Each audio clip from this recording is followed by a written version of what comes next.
Stéphane Soumier réveille la planète éco.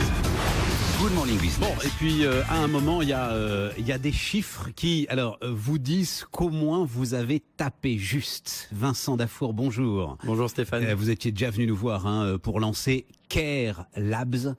Le chèque santé, vous l'appelez chèque santé, c'est ça Ouais, c'est ça, vous l'appelez chèque santé. Oui, c'est ça, parce que ticket santé, ça vous rapprochait trop du ticket restaurant et là vous... On a depuis racheté la marque. Ah, vous avez racheté la marque? Tout à fait, oui. Mais vous préférez garder chèque santé? Oui, tout à fait. On communique sur la marque chèque santé. Vous allez nous raconter une fois encore ce que c'est que chèque santé. Mais je veux juste dire, vous vous êtes lancé il y a 1 an et demi. Vous avez 500 000 utilisateurs. Vous avez 28 000 partenaires de santé, professionnels de santé qui sont aujourd'hui partenaires de Care Labs pour un volume d'affaires de 100 millions d'euros. Volume d'affaires, attention, pas chiffre d'affaires. C'est-à-dire l'ensemble de l'argent que vous aidez à brasser, un petit peu comme une banque. C'est très impressionnant. Alors, ça veut dire que chèque santé répond à un besoin. Est-ce que vous pouvez nous décrire ce besoin? Tout à fait. Le produit qu'on a lancé sur le marché, donc qui couvre, je vous le rappelle, toutes les prestations non prises en charge par la sécurité sociale, répond réellement à un besoin. On a adressé notre offre prioritairement aux assurances santé, aux courtiers, aux institutions de prévoyance, aux mutuelles. Ces dernières nous confient et nous délèguent la gestion de garanties essentiellement de prévention santé. Et dans ce cadre, effectivement, ça répond à un vrai besoin du marché. Prévention santé, par exemple. Non, parce que Exactement. dans prévention santé, il y a quand même dentiste. Vous voyez, il y a des éléments qui peuvent être des éléments directement des éléments de santé quand même aujourd'hui. On a développer en fait un écosystème autour de notre offre première qui est chèque santé, avec notamment des services de paiement. Et par exemple aujourd'hui, si vous voulez aller chez le dentiste, on vous offre un service de paiement qui vous permet de le régler en 3 fois sans frais, sans avoir à lui demander de faire le crédit. Et laissons de côté le service de paiement. L'idée c'est, je reprenais le slogan là, un peu modifié, la bonne santé des salariés d'une entreprise font la bonne santé de l'entreprise. C'est votre slogan très mode révolution culturelle Chine des années 60 là, l'impression que c'est ça, oui. Le petit livre rouge avec votre truc. Mais l'idée c'est, l'entreprise, elle peut distribuer des chèques restaurants, ok?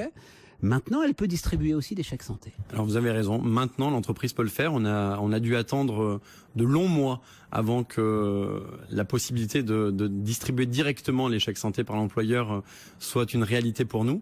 L'intérêt de grands groupes historique dans l'émission de titres prépayés a fait de cette utopie une réalité. Et aujourd'hui, les employeurs peuvent directement distribuer à leurs salariés du chèque santé en étant exonérés de charges et de fiscalité.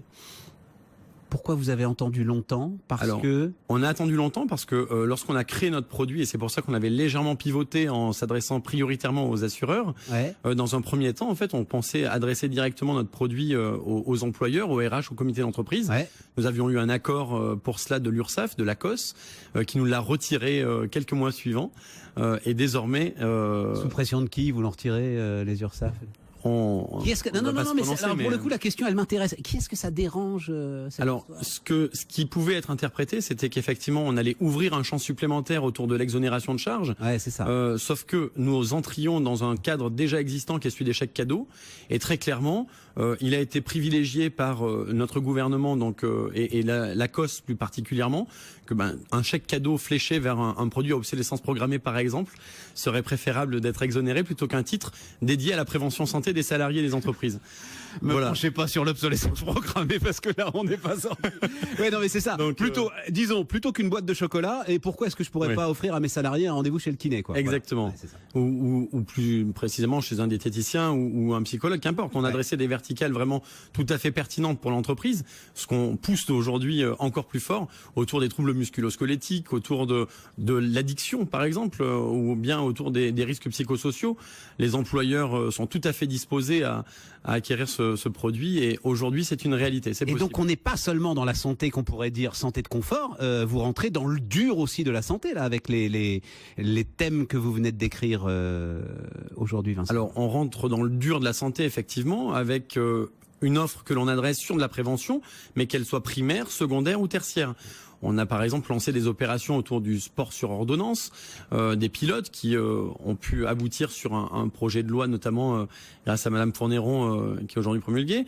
On a pu travailler également sur l'AHAD, l'hospitalisation à domicile, le maintien à domicile, avec la mutualité française. Voilà, tout un tas de sujets qui sont aujourd'hui des réussites. Tout ça fait bouger les lignes, hein, Vincent Dafour. Et donc vous levez là, combien? J'ai pas noté la levée de fonds parce que maintenant ça devient d'une banalité les levées de fonds. C'est quoi, 5 millions d'euros? On lève un peu plus de 5 millions d'euros avec XO Private Equity et Soridec qui continuent de nous suivre. Je suis ravi.